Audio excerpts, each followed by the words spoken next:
Viewers, Kayes ব্লগের পক্ষ থেকে আপনাদের স্বাগত জানাচ্ছি। ভিউয়ার্স, আমি আপনাদের নিয়ে এসেছি মরিশাসের একটি মিষ্টি কুমড়া ফিল্ডে। সরজমিনে আপনাদের দেখাতে চাই এখানে কীভাবে মিষ্টি কুমড়া চাষ হয় এবং মিষ্টি কুমড়া চাষ হওয়ার পর এখানে বড় বড় মিষ্টি কুমড়া কীভাবে ফিল্ডের মাঝে পড়ে থাকে, দেখার কেউ নেই, নেওয়ারও কেউ নেই। অর্থাৎ বিদেশে আসলে এই জিনিসটা খুবই আশ্চর্যজনক যে খাবার জিনিস পড়ে থাকলেও চুরি করার মতো কোনো চোর নাই, কেউ দেখে না।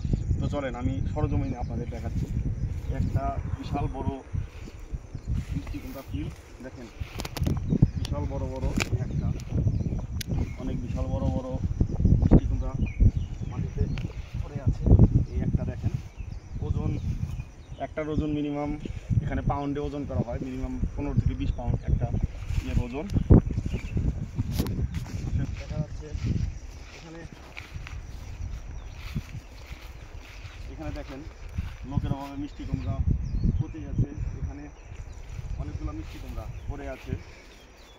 যে ফিল্ডের মালিক উনিও নেই, কী করবে তা কেউ জানে না।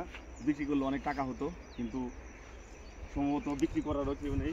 এই যে দেখেন এখানে একটা বিশাল বড় মিষ্টি কুমড়া, আমি এর উপর বসলাম।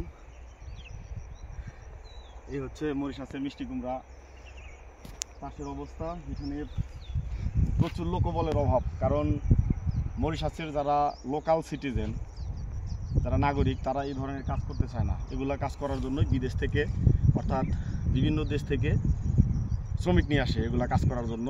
স্যালারিও অনেক ভালো এবং কাজের সুযোগ সুবিধাও অনেক ভালো। জাস্ট একটু রোদ্রে পুড়ে এই কাজটা করতে হয়। তো ধন্যবাদ সবাইকে আমার এই ব্লগ দেখার জন্য। সবাই ভালো থাকবেন। আল্লাহ হাফেজ।